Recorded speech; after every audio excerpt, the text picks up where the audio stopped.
ಕೇರಳದ ಜನಪದ ಕಥೆಗಳಲ್ಲಿ ಮತ್ತು ದಂತಕಥೆಗಳಲ್ಲಿ ಯಕ್ಷಿ ಎಂಬ ಅತ್ಯಂತ ಭಯಾನಕ ಮತ್ತು ಶಕ್ತಿಯುತ ಸ್ತ್ರೀ ದೇವತೆ ಅಥವಾ ಆತ್ಮವಾಗಿದೆ. ಯಕ್ಷಿ ಕೇವಲ ಒಂದು ಭಯಾನಕ ಆತ್ಮ ಅಲ್ಲ, ಅದು ದ್ರಾವಿಡ ಸಂಸ್ಕೃತಿಯ ತಾಂತ್ರಿಕ ವಿದ್ಯೆ ಮತ್ತು ಮಾನವನ ಆಳವಾದ ಆಸೆ ಭಯಗಳ ಮಿಶ್ರಣವಾಗಿದೆ. ಯಕ್ಷಿ ಒಂದು ಅತೃಪ್ತ ಆತ್ಮ, ಪ್ರೇಮ, ದ್ರೋಹ, ದೌರ್ಜನ್ಯ, ತೀವ್ರ ಅಸೂಯೆಯಿಂದ ಮೃತಪಟ್ಟಂತ ಮಹಿಳೆಯರು. ಅವ್ರು ಯೂಶಲಿ ವಾಸವಾಗೋದು ಆಲದ ಮರದಲ್ಲಿ, ನಿರ್ಜನ ರಸ್ತೆಯಲ್ಲಿ ಮತ್ತೆ ಪಾಳು ಬಿದ್ದಂತ ಮನೆಗಳಲ್ಲಿ. ಯಕ್ಷಿ ಅದರ ರೂಪವನ್ನ ಬದಲಾಯಿಸೋ ಸಾಮರ್ಥ್ಯವನ್ನ ಹೊಂದಿರತ್ತೆ.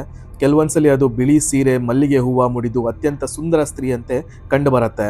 ಅದರ ಮೈಯಿಂದ ಶ್ರೀಗಂಧ ಅಥವಾ ಮಲ್ಲಿಗೆಯ ಸುಗಂಧ ವಾಸನೆ ಬರ್ತಾ ಇರತ್ತೆ. ಮಾತು ಮಧುರವಾಗಿರುತ್ತೆ. ಒಂಟಿ ಪುರುಷರನ್ನ ಆಕರ್ಷಿಸೋಕೆ ಯಕ್ಷಿ ಈ ರೂಪವನ್ನ ಧರಿಸ್ತಾಳೆ. ಅದರ ಮತ್ತೊಂದು ರೂಪ ನೋಡಕ್ಕೆ ತುಂಬಾ ಘೋರವಾಗಿರತ್ತೆ. ಯಾವ ತರ ಅಂದ್ರೆ ಅದರ ಪಾದಗಳು ಉಲ್ಟಾ ತಿರ್ಕೊಂಡಿರತ್ತೆ, ಉದ್ದವಾದ ಉಗುರುಗಳು ಮತ್ತೆ ಬಾಯಲ್ಲಿ ರಕ್ತ ಸುರಿತಾ ಇರತ್ತೆ, ಕಣ್ಣಲ್ಲಿ ಬೆಂಕಿಯ ತೇಜಸ್ಸು ಅಥವಾ ಶೂನ್ಯತೆ ಇರತ್ತೆ. ಯಕ್ಷಿ ಆಕ್ರಮಣ ಮಾಡಲ್ಲ, ಬೇಟೆ ಆಡ್ತಾಳೆ. ಫಾರ್ ಎಕ್ಸಾಂಪಲ್, ಒಂಟಿ ಪುರುಷರು, ಕುಡುಕರು ಅಥವಾ ಕಾಮ ಪ್ರವೃತ್ತಿ ಉಳ್ಳವರನ್ನ ಇದು ಟಾರ್ಗೆಟ್ ಮಾಡುತ್ತೆ. ಮತ್ತೆ ದಾರಿಲಿ ಹೋಗ್ಬೇಕಾದ್ರೆ ಸುಣ್ಣ ಕೇಳೋದು ಅಥವಾ ದಾರಿ ತೋರ್ಸಕ್ಕೆ ಸಹಾಯ ಕೇಳುವ ಮೂಲಕ ಯಕ್ಷಿ ಪುರುಷರಿಗೆ ಹತ್ರ ಆಗ್ತಾಳೆ. ಒಮ್ಮೆ ಅವಳ ಮಾಯೆಗೆ ಒಳಗಾದ್ಮೇಲೆ ಅವಳು ಅವರ ರಕ್ತವನ್ನ ಮತ್ತೆ ಪ್ರಾಣ ಶಕ್ತಿಯನ್ನ ಹೀರ್ಕೊಂತಾಳೆ. ಅದರ ಬಾಧೆಗೆ ಒಳಗಾದವರು ಮಾನಸಿಕವಾಗಿ ಹುಚ್ಚರಾಗ್ತಾರೆ ಅಥವಾ ಅಕಾಲ ಮರಣವನ್ನ ಹೊಂದ್ತಾರೆ. ಕೇರಳ ತಾಂತ್ರಿಕ ಸಂಪ್ರದಾಯದಲ್ಲಿ ಯಕ್ಷಿ ಸಾಧನೆ ಎಂಬುದು ಬಹಳ ಅಪಾಯಕಾರಿ ಎಂದು ಪರಿಗಣಿಸಲಾಗಿದೆ. ಯಾವುದೇ ಕಾರಣಕ್ಕೂ ಸಾಮಾನ್ಯ ಜನರು ಯಕ್ಷಿಯನ್ನ ಸಿದ್ಧಿಪಡಿಸ್ಕೊಳ್ಳಕ್ಕೆ ಸಾಧ್ಯನೇ ಇಲ್ಲ. ಇನ್ ಕೇಸ್ ಅದನ್ನ ಸಿದ್ಧಿ ಮಾಡ್ಕೊಂಡಿದ್ದೆ ಆದ್ರೆ ಆ ವ್ಯಕ್ತಿಯ ಇಡೀ ಕುಟುಂಬವನ್ನೇ ಅದು ನಾಶ ಮಾಡುತ್ತೆ. ಕೇರಳದ ಪ್ರಸಿದ್ಧ ಮಂತ್ರವಾದಿಗಳು ಘೋರ ರೂಪದ ಯಕ್ಷಿಯರನ್ನ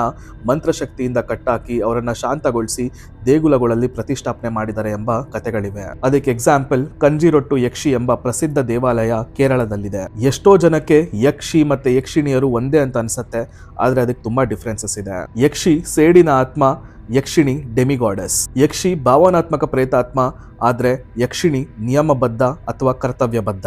ಯಕ್ಷಿಯ ಸ್ವಭಾವ ಅನ್ಸ್ಟೇಬಲ್ ಮತ್ತೆ ಭಯಾನಕವಾಗಿರತ್ತೆ, ಆದ್ರೆ ಯಕ್ಷಿಣಿಯರನ್ನ ಕಂಟ್ರೋಲ್ ಮಾಡಬಹುದು ಮತ್ತೆ ಅದು ಶಿಸ್ತುಬದ್ಧವಾಗಿರತ್ತೆ. ಯಕ್ಷಿ ಮನುಷ್ಯರನ್ನ ಭಕ್ಷಿಸುವವಳು ಮತ್ತೆ ಪೀಡಿಸುವವಳು. ಯಕ್ಷಿಣಿ ವರಗಳನ್ನ ನೀಡುವವಳು. ಯಕ್ಷಿಯ ಉಲ್ಲೇಖನೆ ದಂತಕಥೆಗಳಲ್ಲಿದೆ, ಆದ್ರೆ ಯಕ್ಷಿಣಿಯ ಉಲ್ಲೇಖನೆ ಪುರಾಣ ಮತ್ತೆ ಶಾಸ್ತ್ರಗಳಲ್ಲಿದೆ. ಯಕ್ಷಿ ಬರೀ ದುಷ್ಟಶಕ್ತಿಯಲ್ಲ, ಕೆಲವು ಕಡೆ ಅದನ್ನ ಕಾವಲು ದೇವತೆಯಾಗಿ ಕೂಡ ಪೂಜಿಸ್ತಾರೆ. ಆದ್ರೆ ಯಕ್ಷಿಗೆ ಅದಕ್ಕೆ ಕೊಡಬೇಕಾಗಿರೋ ಗೌರವವನ್ನ ಕೊಟ್ರೆ ಮಾತ್ರ ಶಾಂತಗೊಳ್ತಾಳೆ. ಕತೆ ಒಳಗೆ ಹೋಗೋಕ್ಕಿಂತ ಮುಂಚೆ ಈ ವಿಡಿಯೋ ನಿಮ್ಗೆ ಇಷ್ಟ ಆಗಿದ್ದಲ್ಲಿ ಕಮೆಂಟ್ ಸೆಕ್ಷನ್ ಅಲ್ಲಿ ಹೈಪ್ ಇರತ್ತೆ, ಅದನ್ನ ಪ್ರೆಸ್ ಮಾಡಿ. ಇವತ್ತಿನ ಈ ಕತೆ ಕೂಡ ಯಕ್ಷಿಗೆ ಸಂಬಂಧಪಟ್ಟಿದ್ದು. ಕೇರಳದ ಪಟ್ಟಣತಿಟ್ಟ ಜಿಲ್ಲೆಯ ಒಂದು ಗ್ರಾಮ. ಅಲ್ಲಿನ ಹೆಚ್ಚು ಹಸಿರಿನ ನಡುವೆ ಒಂದು ಹಳೆಯ ದೈವವನ ಇದೆ. ಅದ್ರ ಹೆಸರು ವಟವೃಕ್ಷ.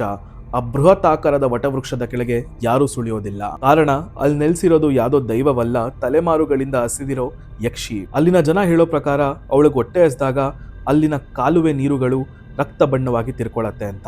ಮತ್ತೆ ಅದು ತುಂಬಾ ಜನರ ಅಬ್ಸರ್ವೇಷನ್ಗೆ ಕೂಡ ಬಂದಿದೆ. ಮತ್ತೆ ಅದು ಮನುಷ್ಯರ ರಕ್ತವನ್ನ ಮಾತ್ರ ಕುಡಿಯಲ್ಲ, ಮನುಷ್ಯರ ಅಹಂಕಾರವನ್ನ ತಿಂದು ತೆಗುವ ಮಹಾ ಮಾಯಾವಿ ಅಂತಾನೆ ಅಲ್ಲಿನ ಜನ ಹೇಳ್ತಿದ್ರು. ಆ ಒಂದು ಗ್ರಾಮದಲ್ಲಿ 43 ವರ್ಷದ ಶ್ರೀನಿವಾಸ್ ಎಂಬ ತಾಂತ್ರಿಕನಿದ್ದ.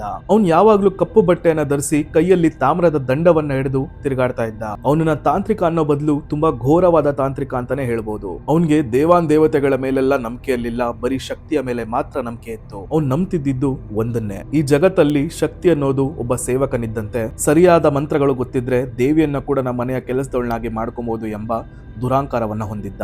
ಮತ್ತೆ ಶ್ರೀನಿವಾಸ್ ಹತ್ರ ಸಹಾಯ ಕೇಳ್ಕೊಂಡ್ ಬರ್ತಾ ಇದ್ದಂತ ಜನ ಕೂಡ ಸಾಮಾನ್ಯರಲ್ಲ, ದೊಡ್ಡ ಉದ್ಯಮಿಗಳು, ರಾಜಕಾರಣಿಗಳು ಮತ್ತೆ ದ್ವೇಷ ಸಾಧಿಸುವ ವ್ಯಕ್ತಿಗಳು. ಅವನು ಹಣವನ್ನ ತಗೊಂಡು ಮಾಡ್ಕೊಡ್ತಾ ಇದ್ದಂತ ಕೆಲ್ಸಗಳು ತುಂಬಾ ಭೀಕರವಾಗಿರ್ತಿತ್ತು. ಫಾರ್ ಎಕ್ಸಾಂಪಲ್, ಶತ್ರುಗಳ ಮನೆ ಮುಂದೆ ಶವಬೂದಿ ಎರಚೋದು, ಸ್ಮಶಾನದ ಮಣ್ಣಿಂದ ಗೊಂಬೆಗಳನ್ನ ಮಾಡಿ ಅದಕ್ಕೆ ಪ್ರಾಣ ಪ್ರತಿಷ್ಠಾಪನೆ ಮಾಡಿ ಅದ್ರ ಜೊತೆ ಆಟ ಆಡೋದು, ಈ ರೀತಿ ವಿಪರೀತವಾದ ಕೆಲಸಗಳನ್ನ ಮಾಡ್ತಿದ್ದ.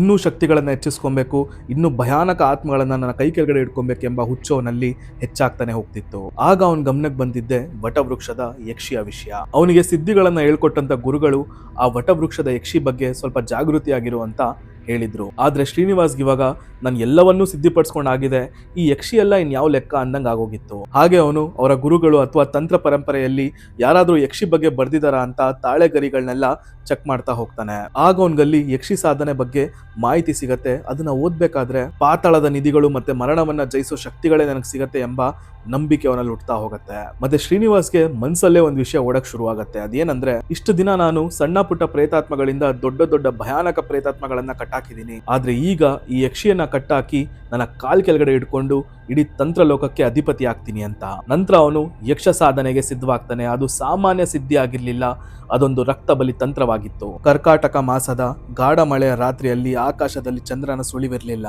ಅವನು ವಟವೃಕ್ಷದ ಕೆಳಗಡೆ ಸಾಧನೆಗೆ ಅಂತ ಕೂರ್ತಾನೆ. ಅಲ್ಲಿ ವಿಪರೀತದ ಮೌನ ಆವರಿಸಿತ್ತು.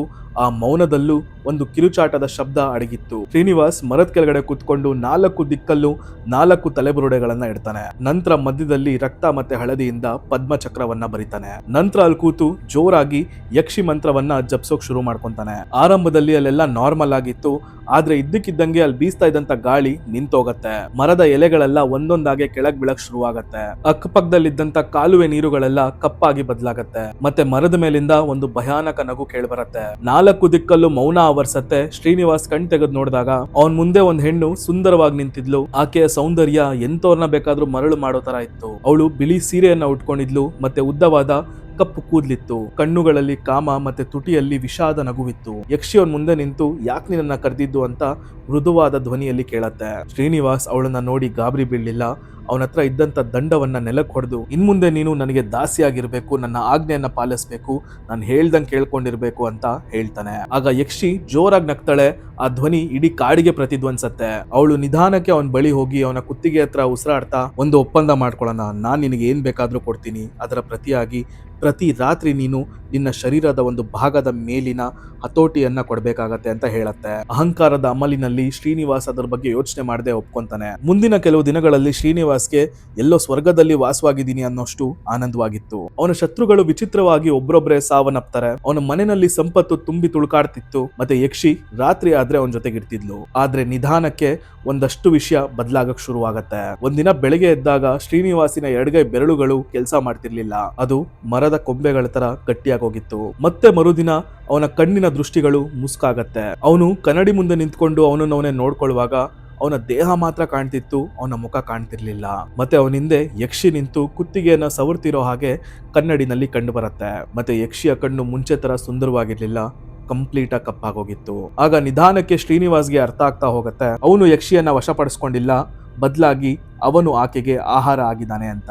ಶ್ರೀನಿವಾಸ್ ಒಪ್ಪಂದ ಮಾಡ್ಕೊಂಡಿದ ನಂತರ ಅವನ ಮನೆಯಲ್ಲಿ ಐಶ್ವರ್ಯ ಏನೋ ಸುರಿಯತ್ತೆ. ಆದ್ರೆ ಅವನ್ಗೆ ಪ್ರತಿದಿನ ರಾತ್ರಿ ಅವನ ರೂಮ್ ಅಲ್ಲಿ ಮಲ್ಲಿಗೆ ವಾಸನೆ ಜೊತೆ ಕೊಳೆತ ಮಾಂಸದ ವಾಸನೆ ಕೂಡ ಬರ್ತಾ ಇತ್ತು. ಮತ್ತೆ ಮಲ್ಕೊಂಡಿದ ನಂತರ ಅಂತೂ ಯಾವ್ದೋ ಭಾರವಾದ ವಸ್ತು ಅವನ ಎದೆ ಮೇಲೆ ಕೂತಾಗೆ ಅನ್ನಿಸ್ತಿತ್ತು. ಆದ್ರೆ ಕಣ್ ತೆಗೆದು ನೋಡಿದಾಗ ಅಲ್ಲಿ ಯಾರು ಇರ್ತಿರ್ಲಿಲ್ಲ. ಮತ್ತೆ ಆಗಾಗ ಅವ್ನ್ ಮಲ್ಕೊಂಡಿದ್ದಾಗ ಅವ್ನ ಕತ್ತತ್ರ ಕಪ್ಪು ಕೂದಲು ಸುತ್ಕೊಂಡಂಗೆ ಮತ್ತೆ ಅದರ ಪ್ರೆಷರ್ ಇಂದ ಉಸಿರಾಟಕ್ಕೂ ಅವನಿಗೆ ತೊಂದರೆ ಆಗ್ತಾ ಇತ್ತು. ಇದನ್ನ ಹೇಗಾದ್ರೂ ಮಾಡಿ ತಡಿಬೇಕು ಅಂತ ಅವನ ರಕ್ಷಣೆಗೆ ಮಂತ್ರಗಳನ್ನ ಹೇಳಕ್ ಹೊರಟಾಗ ಅವನ ನಾಲಿಗೆ ಕಲ್ಲಾದಂಗೆ ಆಗೋ ಅನುಭವ ಆಗ್ತಾ ಇತ್ತು. ಅದರಲ್ಲೂ ಒಂದಿನ ರಾತ್ರಿ ಶ್ರೀನಿವಾಸ್ಗೆ ಬಾಯರ್ಕೆ ಆಯ್ತು ಅಂತ ಎದ್ದೇಳಿದಾಗ ಯಕ್ಷಿ ಅವನ ರೂಮ್ ಮೂಲೆನಲ್ಲಿ ಸೀರೆ ಹುಟ್ಟು ನಿಂತಿದ್ಲು. ಮೆತ್ತಗವಳು ಶ್ರೀನಿವಾಸ್ ಕಡೆಗೆ ತಿರುಗಿ ನೋಡಿದಾಗ ಅವನ ಮೈಯೆಲ್ಲ ನಡುಗೋಗತ್ತೆ. ಯಾಕಂದ್ರೆ ಅವಳ ಕಾಲುಗಳು ಹಿಂಬದಿಗೆ ತಿರ್ಕೊಂಡಿತ್ತು, ಮುಖದ ಅರ್ಧ ಭಾಗ ಬರೀ ಎಲುಬುಗಳಿಂದ ಕೂಡಿತ್ತು, ಅವಳ ಉಗುರುಗಳು ಕಪ್ಪಾಗಿ ಅದರಿಂದ ರಕ್ತ ಹೊರಬರ್ತಿತ್ತು. ಶ್ರೀನಿವಾಸ್ಗೆ ಅಲ್ಲೇ ಕೈಕಾಲು ಮೂವ್ ಮಾಡಕ್ಕಾಗದೆ ಫ್ರೀಸ್ ಆಗೋಗ್ತಾನೆ. ಆಗ ಅವಳು ಅವನ ಹತ್ರ ಬಂದು, ನಿನ್ನ ಉಸಿರಾಟ ಏನೋ ರುಚಿಯಾಗಿದೆ, ಅದಕ್ಕಿಂತ ರುಚಿಯಾಗಿರೋದು ನಿನ್ನ ಅಹಂಕಾರ ಅಂತ ಹೇಳಿ ಹೊರಟೋಗತ್ತೆ. ಅಲ್ಲಿ ಶ್ರೀನಿವಾಸ್ ಅರ್ಥ ಆಗತ್ತೆ ಅವನು ಸಂಪೂರ್ಣವಾಗಿ ಮೋಸ ಹೋಗಿದ್ದಾನೆ ಅಂತ.